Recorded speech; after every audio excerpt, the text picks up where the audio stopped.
Let's pick up then, Brian, where he left off, which was talking about tariffs. And for people who are maybe wondering, well, what does electricity have to do with AI? It takes a tremendous amount of electricity to power, particularly data centers, right? So, but apart from that, this is really a question of tariffs and a question of the new tariffs that the president says now, again, will be in place August 1st. Where are we landing on all of this? Yeah, and by the way, we had been talking so much about the July 9 deadline, which is tomorrow, but effectively that no longer exists because of these letters that have gone out. And then there was an executive order that the president signed that said that the new deadline is going to be August 1st. So that buys all the countries that are trying to negotiate with the United States a few more weeks to try to get something done. And I want to point out that the president, despite just now describing the situation right now as letters or deals, that's not really the case. If you read the text of each letter, which has been sent basically identically to all these countries, it says that it's basically here's the tariff rate that you're going to face effective August 1st that the United States will begin collecting on, but they can be modified upward or downward depending on our relationship with your country. That reads to me like a way to get countries to the negotiating table, and this does not read to me like a deal. So I think an important clarification on that point. Can I stop you there, and I'll go back to the tariff specifically, a little bit different than not just the Obama administration where you worked, but every previous administration in modern times.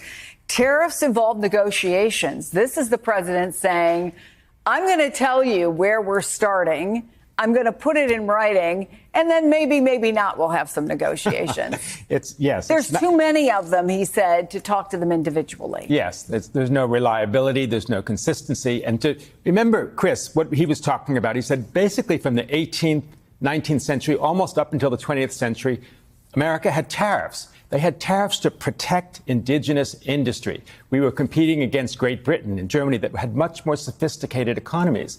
This idea now that you can't have a trade imbalance with another country is an old-fashioned idea that just doesn't exist anymore. I was looking this morning. We have a $25 billion trade deficit with Switzerland. Why? Because Americans like buying Swiss watches. You know, Milton Friedman said, I have a big trade deficit with my barber. He doesn't want to buy anything from me. It's a notion that is not consistent with the modern economy. And I don't think Americans should be fooled by that. See, for me, it would be Swiss chocolate, but I have nothing against watches.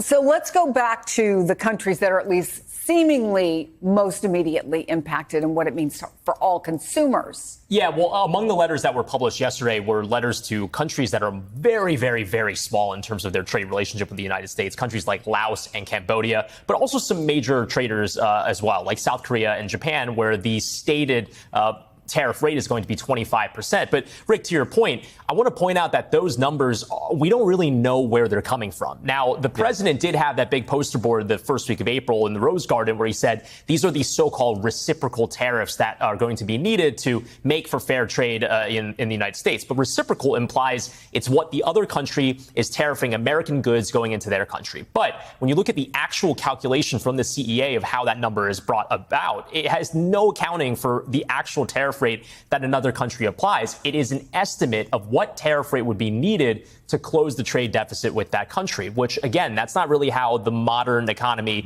works globally. You're not trying to close deficits because by sheer virtue of the fact that in Madagascar they make vanilla extract that we don't make here in the United States, to my knowledge, maybe I might be wrong about that, but that's a reason for why that trade deficit exists, because there are certain goods that you can't get from certain places. But for the average consumer who's trying to figure out, let's be clear, Amazon, Target, Walmart, they're all starting their big, multi-day sales today. What should I buy now? What's going to go up in price? What do I do as somebody who has a budget? There really isn't an answer, is there? No. And the other kind of paradox about this is that when you put a tariff on another country, we're collecting duties from that other country. That's the billions that he's supposedly saying. But when you put a high tariff on that other country, they stop exporting to the United States, so the duties go down. So it's not something that will create a lot of wealth in the long run.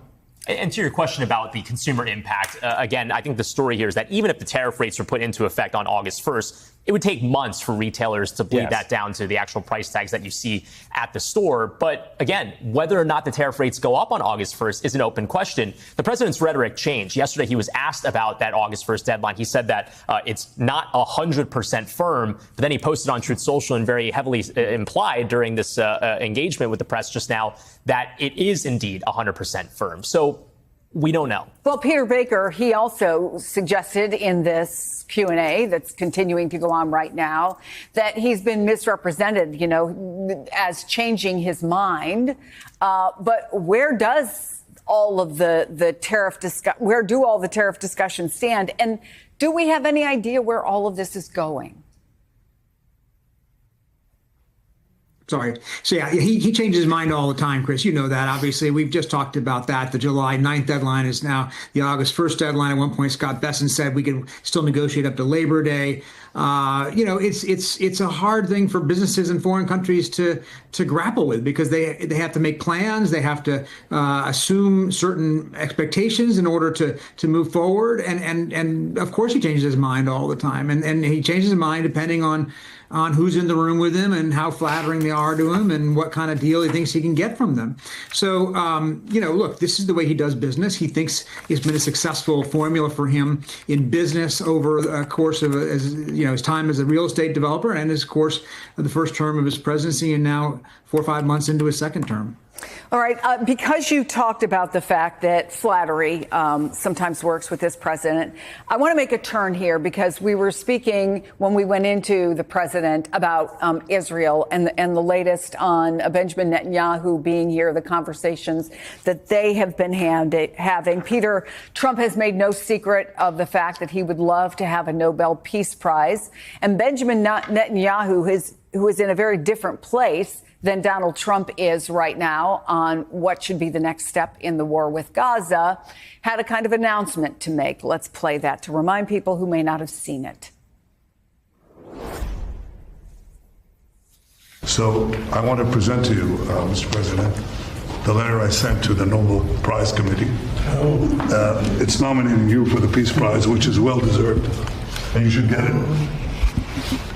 Thank you very much. This I didn't know. Well, thank you very much. Coming from you in particular, this is very meaningful. Thank you very much, Bibi. This segment paints a chaotic picture of U.S. economic and foreign policy under Trump's leadership.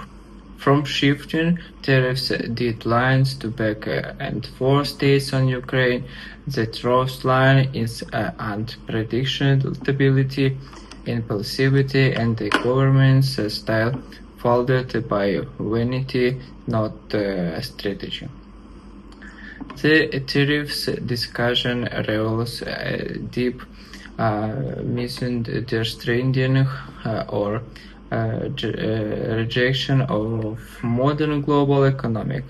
Trump's approach roots in outdated 19th century ideas of trade protectionism, treats deficits like threats and tariffs like weapons. But imposing tariffs unilaterally with no clear logic of consistency creates confusion for international partners and instability for American business.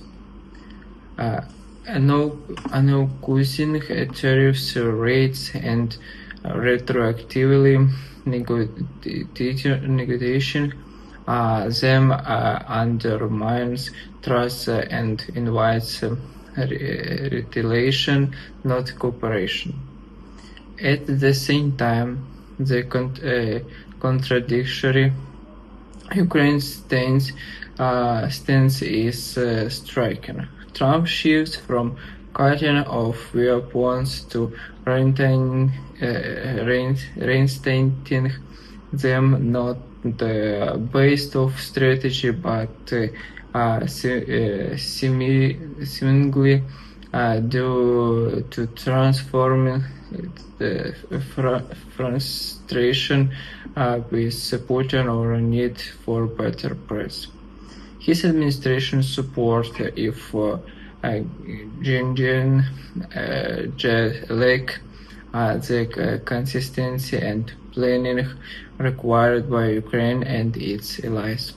Allies can't plan a defense around a president who changes his mind depending on who flatters him.